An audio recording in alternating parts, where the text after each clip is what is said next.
रूस के खिलाफ अमेरिका का बहुत बड़ा फैसला, यूक्रेन को लॉन्ग रेंज रॉकेट सिस्टम देगा अमेरिका। इसका क्या असर होगा देखेंगे, लेकिन आने वाले हफ्ते में यूक्रेन को मिलेगा यह अमेरिकी रॉकेट सिस्टम। डोनबास में जारी जंग को देखते हुए अमेरिका का यह फैसला है। अब देखिए, लॉन्ग रेंज वेपन्स की मांग हमेशा से कर रहा था यूक्रेन। वो कह रहा था कि लॉन्ग रेंज वेपन्स हमें मुहैया कराए जाएं ताकि हम रशिया से और ज्यादा डटकर मुकाबला कर सकें, और अब अमेरिका इसको देने पर तैयार हो रहा है। $60 बिलियन से ज्यादा पैकेज वो सैंक्शन कर रहे हैं अमेरिका यूक्रेन के लिए, और उसमें लॉन्ग रेंज रॉकेट सिस्टम होंगे। लेकिन in long range rocket system से क्या असर होगा, क्योंकि कई एक्सपर्ट्स ये कह रहे हैं कि फिर इससे रूस में अंदर हमला कर सकेगा यूक्रेन, जो इस वॉर को और भड़काएगा। पहले आप समझिए कैसे घमासान बढ़ेगा। डोनबास रीजन में मदद के लिए यूक्रेन को लॉन्ग रेंज रॉकेट सिस्टम देगा अमेरिका, ये खबरें आ रही हैं। आने वाले हफ्ते में यूक्रेन को ट्रांसफर हो सकते हैं ये अमेरिकी हथियार। यूक्रेन अमेरिका से मल्टीपल लॉन्च रॉकेट सिस्टम की हमेशा से मांग करता रहा है।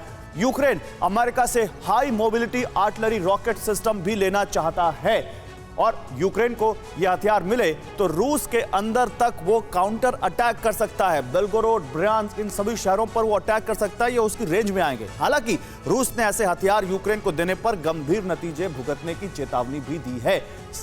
ये पूरा कॉन्फ्लिक्ट पैदा हो रहा है। कर्नल सिंह, आपसे ये सवाल लेना चाहता हूं, क्या आप मानते हैं कि यूक्रेन को यह हथियार देगा अमेरिका, और अगर ये देता है तो जरूर इसके रिपरकशन बहुत खतरनाक हो सकते हैं?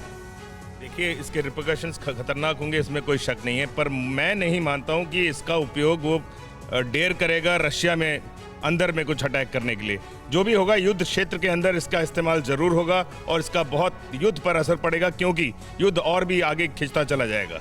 आप देखिए, इससे पहले उन्होंने M777 आर्टिलरी हॉविट्जर लिए हैं, उसका भी बहुत असर पड़ रहा है ऑलरेडी, और उसके कारण क्या है, ये थोड़ा सा और एस्केलेट होगा युद्ध।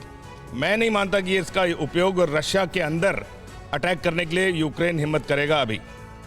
ठीक है सर, जिस तरीके से पुतिन लगातार कह रहे हैं कि यूक्रेन को ये हथियार ना दिए जाएं क्योंकि अस्थिरता पैदा होगी, पुतिन खुद भी तो एक बैक स्टेप ले सकते हैं, और अगर बैक स्टेप लेते हैं तो क्या संदेश जाएगा सर? पुतिन को बैक स्टेप लेने का ज़्यादा प्रश्न नहीं उठता है, बिकॉज पुतिन तो एक वार्निंग दे रहे हैं, बिकॉज यूक्रेन के पास तो अभी भी कुछ बचा नहीं है खुद लड़ने के लिए। अब जो भी आर्मामेंट्स, जो भी एमुनेशन की सप्लाई बाहर से आ रही है, उसी से लड़ रहा है।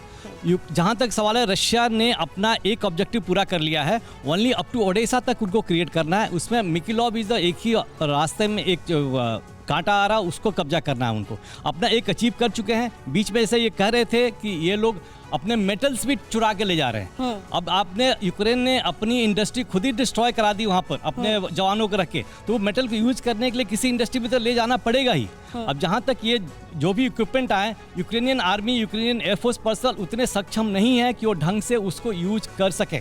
या अब यहाँ तक कि रशिया वो भी टारगेट कर रहा है कि किस रूट से इनके पास आर्म्स आ रहे हैं, वो भी इनके पास आराम से सब पहुंचने नहीं देगा। एक मेन माध्यम था ओडेसा एयरपोर्ट से, ओडेसा पोर्ट से, उसको बंद कर दिया है, और पोलैंड पे भी टारगेट। मतलब सर, रशिया समझदारी चाहता है तो यूक्रेन की ओर से अपनी खुद समझदारी दिखाने को राजी नहीं। परवाह देश की, सोमवार से शुक्रवार रात 10 बजे TV9 भारतवर्ष पर।